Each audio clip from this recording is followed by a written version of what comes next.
Hi, I'm Rachel. Before I get into my story, please take a moment to like this video and subscribe to hear more about how I got through one of the hardest nights of my life, an experience that changed everything for me. Thanks for watching.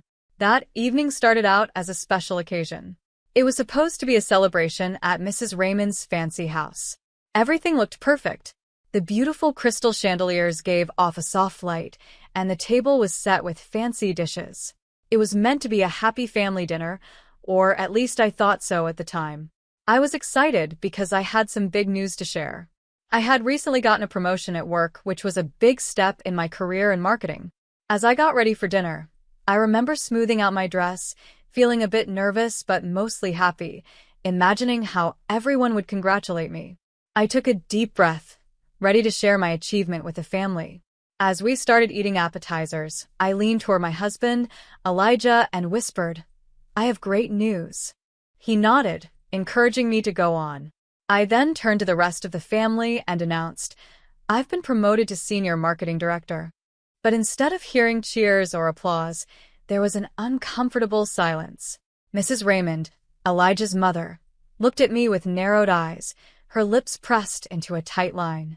She leaned over to Elijah and said, just loud enough for me to hear, "Is this what we raised him for? To be overshadowed by his wife's career." Elijah, who had always been supportive, suddenly seemed small and uncomfortable under his mother's glare. His smile disappeared, and he pulled his hand away from mine under the table. I tried to keep the mood positive, saying, "This is a great opportunity for us, Elijah. The raise is substantial." But before I could finish, Mrs. Raymond interrupted. Her voice was full of judgment as she said, "What about starting a family, Rachel? Do you think money can replace the joy of having children?" Elijah, to my shock, chimed in, his tone suddenly cold. "Yeah, Rachel. When are you planning to settle down? This career isn't everything." His words cut deep. It wasn't just what he said, but the way he said it. I felt betrayed.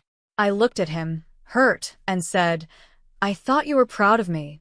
My voice trembled with emotion. As the main course arrived, the conversation shifted to other topics, but the tension didn't go away. It lingered in the air, much like the smell of the pot roast on our plates. Elijah's attitude became more hostile, his expressions matching his mother's disapproving frowns. When dessert was placed on the table, Elijah suddenly stood up. He threw his napkin down in frustration and said loudly, "You should know your place, Rachel.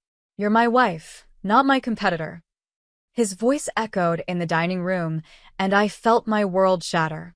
This night changed everything for me, and I'll never forget how it all unfolded. I stood up, my heart racing.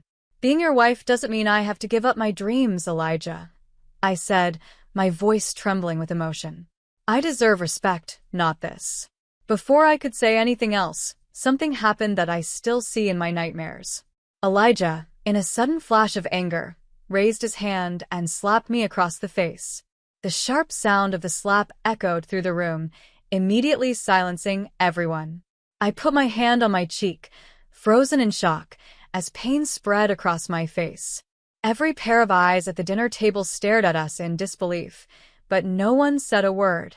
Without speaking, I slowly pushed my chair back, the legs scraping loudly against the hardwood floor.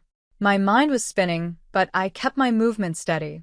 I walked toward the foyer, the sound of my heels on the marble floor echoing like a steady drumbeat, signaling my escape.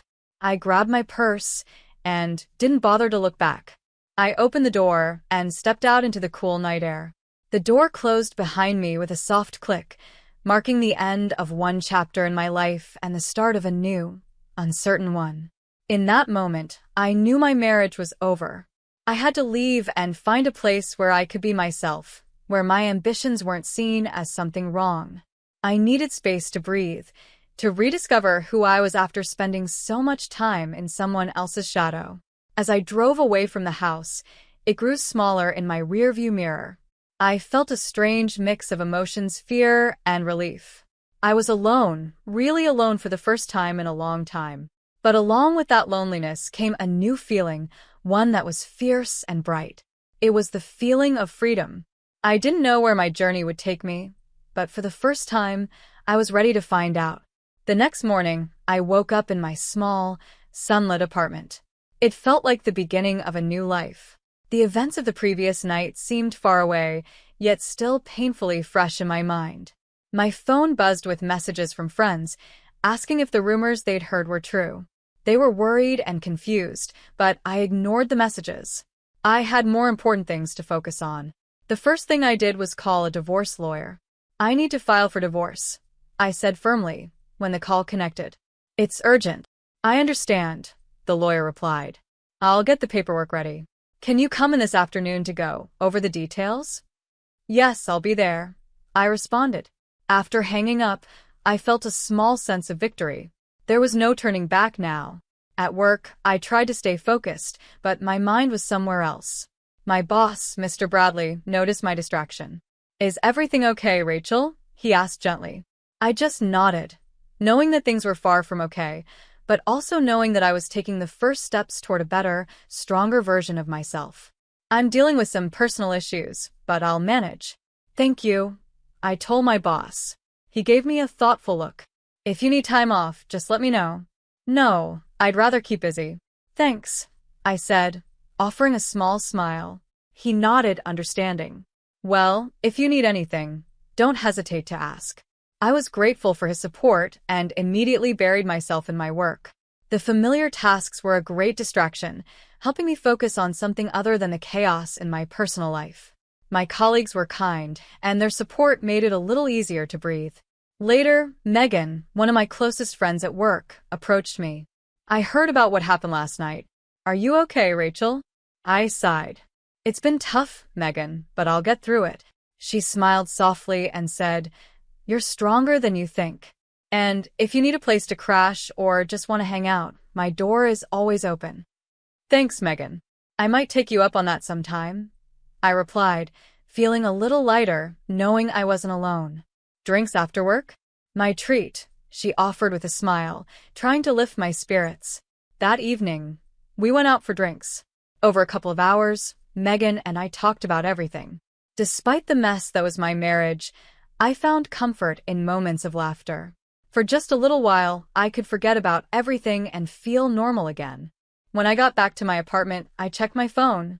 There were several missed calls from Elijah. I sat on the couch, staring at the screen, unsure if I should call him back. After a moment, I decided against it and sent him a simple text. "I filed for divorce. Please respect my space during this time." His reply came almost instantly. "Can we talk about this?" "Please, Rachel, I didn't mean." I took a deep breath and responded, "I need space, Elijah. Good night." As I put my phone down, a wave of mixed emotions hit me. I felt sadness, anger, relief, and a growing sense of determination. I was free now, or at least on the path to freedom. I looked around my apartment, small but cozy, and felt a sense of peace wash over me. This was my space, my safe place. No one here could hurt me. I thought about Elijah, about how his choices, influenced by his mother's toxic views, had led us here. He had pushed away the person who stood by him all these years, and now he was alone. It was sad, really, but it wasn't my problem anymore. That night, as I lay in bed, I realized something. I wasn't just surviving, I was starting to live. I was stepping into a new phase of my life, one where I could be myself without fear. Tomorrow, I'd be stronger, and the day after that, even more so. This was just the beginning of my journey, and I was ready for whatever came next.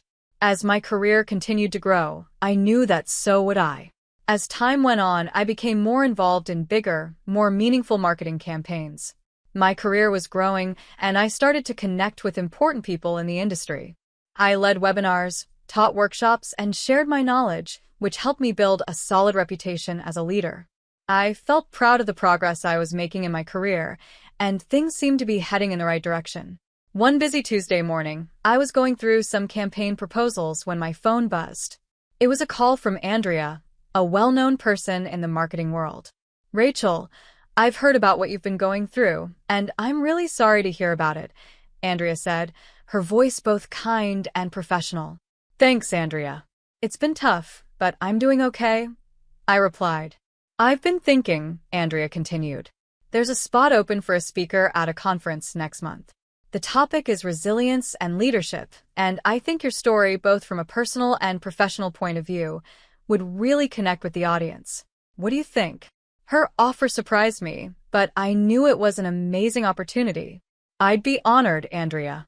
Thank you for thinking of me, I said, feeling both excited and a little nervous. As my career kept growing, word about Elijah's behavior started to spread too. People who once admired him were now whispering about what had happened. During an industry event, I overheard 3 executives talking about him. He's looking for work again, one said quietly. After what he did to Rachel, who would want to hire him? The other replied, shaking his head. While I was thriving in my career, Elijah was struggling. His professional life was falling apart, and he couldn't seem to find a way back. He reached out to me a few times, trying to fix things. One afternoon, I received a text from him asking if we could meet for coffee. Against my better judgment, I agreed. When we met, Elijah's voice was soft and full of regret. Rachel, I'm sorry. I was wrong, he said, looking down at his hands. I've lost so much. I can't find work anywhere. It feels like every door is shut. I listened but kept my guard up. Elijah, I can't go back and change the past. You made choices, and now you're dealing with the consequences. Can't you help me? Maybe talk to people, tell them I've changed, he asked, his voice hopeful. I shook my head. It's not just about what I say anymore, Elijah. People know what happened. It's out there. This is about the choices you made. Leaving the cafe, I felt a mix of pity and determination. Elijah was learning a tough lesson about respect and consequences, one that he had brought upon himself. Back at work, I threw myself into my projects with even more energy. My experiences, both the painful and the empowering, had shaped me into a stronger person. It was a bittersweet truth, but sometimes our personal struggles can lead to professional success. Through it all, I realized that these challenges had made me more resilient and more ready to face whatever came next in life. As I looked toward new projects and opportunities, I felt a deep sense of peace, knowing that I had made the right choices for myself. I had built a path that aligned with my values and my vision for the future. With the finalization of my divorce, it was like I could finally breathe again after what felt like an eternity of holding my breath. This new chapter in my life wasn't just about moving on. It was about taking all the lessons I had learned and using them to build a stronger, better future. At work, my role grew beyond the usual day-to-day tasks. I decided to start a mentorship program for young women in marketing, inspired by my own experiences of overcoming challenges. It was during one of these mentorship sessions that I met Cheryl, a smart and determined intern who reminded me a lot of myself when I was starting out. One day, during our session, Cheryl looked at me, full of curiosity, her notebook ready to take notes. Rachel, how do you deal with criticism, especially from people who think you don't belong? She asked. I smiled at her and said, you listen to it, learn from it, and then let your work speak for itself. Never let someone else's doubts become your reality. Instead, use it as motivation to push yourself harder. Cheryl nodded and quickly jotted down what I said. And what if things get really hard? She asked. I leaned forward and replied, that's when you reach out for help. Lean on your network, find mentors, and never be afraid to ask for support. We're stronger together. The mentorship program became one of the most rewarding parts of my life. But it wasn't the only thing that was going well. My social circle grew, too. I was often invited to speak at industry events and gatherings, where I shared my story and experiences. At one of these events, a networking dinner for marketing professionals, I ran into Randy, a former colleague who had heard about my recent accomplishments. Rachel, I just wanted to say your talk was really inspiring, Randy said, clearly impressed. How do you keep moving forward after everything you've been through? I smiled, accepting his kind words. It's about not letting your past define your future. Every challenge is just another stepping stone to something greater. Our conversation soon shifted from casual to something more serious. We started discussing potential collaborations, and Randy asked, have you ever thought about writing a book? Your story could inspire so many people. His suggestion surprised me, but it also excited me. By the end of the night, I had exchanged contact information with a publisher who was also at the event. It seemed like every conversation was opening new doors, showing just how far I had come. As my personal and professional growth continued, so did my confidence. I was no longer just trying to survive, I was thriving. The future was full of possibilities, and I was ready to embrace them all. I became deeply involved in hosting workshops, leading marketing campaigns, and becoming a voice for resilience and empowerment within the marketing world. Every time I spoke at an event or led a workshop, it felt like I was not only sharing my knowledge, but also healing from my past experiences. I was turning the pain I had endured into valuable lessons for others, helping them on their own journeys. After a long day filled with back-to-back events, I would often lie in bed reflecting on how much my life had changed. I was no longer that woman who sat silently at the dinner table, suffering without a voice. Now I was a leader, a mentor, and a survivor. I had taken the challenges I faced and transformed them into triumphs. This wasn't just a new chapter of my life. It was a vibrant and fulfilling continuation of a journey I was proud to call my own. As the months passed, the painful memories of my past with Elijah began to fade. They were like faint echoes, barely noticeable compared to the exciting, vibrant life I was now living. I had come so far, but sometimes the past has a way of creeping back into our lives. One afternoon, during a casual coffee meetup with a mutual friend, Martha, those old memories briefly resurfaced. "Rachel, Elijah's been asking about you," Martha said cautiously. "He's really struggling and says he regrets everything." I sipped my coffee, thinking carefully about her words before responding. "People often regret their choices when they start to feel the consequences of their actions," I said calmly. "He wants to talk to you, maybe apologize," she continued. "It seems like he's really sorry, Rachel." I looked at Martha and replied, "I appreciate you telling me, but that part of my life is over. I've moved on." My words were firm, leaving no room for doubt. Martha nodded, sensing that I wasn't interested in reopening old wounds. We quickly changed the subject, leaving Elijah's regrets behind, right where they belonged in the past. Despite Elijah's attempts to reach out through text messages and phone calls, I remained firm in my decision. I didn't respond, not out of anger, but out of a need to protect my own well-being.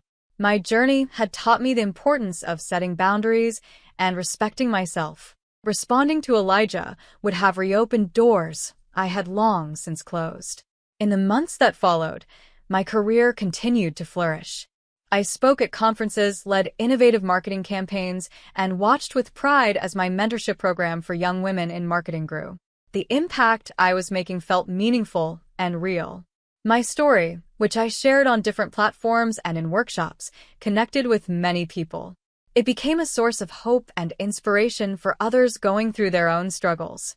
One evening, as I reflected on the past year, I realized just how much I had transformed. I wasn't just someone who had survived difficult times, I had thrived and grown stronger because of them. My journey wasn't about getting through a tough situation. It was about rising above it and creating a life full of purpose and passion. I had learned that resilience wasn't just about bouncing back. It was about learning, growing, and building something better out of the challenges life throws at you. Looking back, I was proud of who I had become and even more excited for the future that lay ahead. This was just the beginning, and I was ready to continue this journey with strength and confidence, knowing that I could handle whatever came next. I had built a life filled with success and meaning. Knowing that Elijah regretted his choices didn't bring me satisfaction, but it reminded me of the consequences of disrespecting and undermining others. As I closed my journal, which was full of my plans and thoughts, I felt a deep sense of peace. My past with Elijah had sparked my journey of growth and achievement. My victory wasn't in his failure, but in my own rise. It came from my decision to turn pain into strength and to live a life based on my values and dreams. This story isn't about his downfall, but about my determination to thrive. As we wrap up this story, I'd love to hear your thoughts. Do you think Rachel was right in cutting Elijah out of her life completely? Share your thoughts below. And if you like this story, don't forget to like and subscribe for more.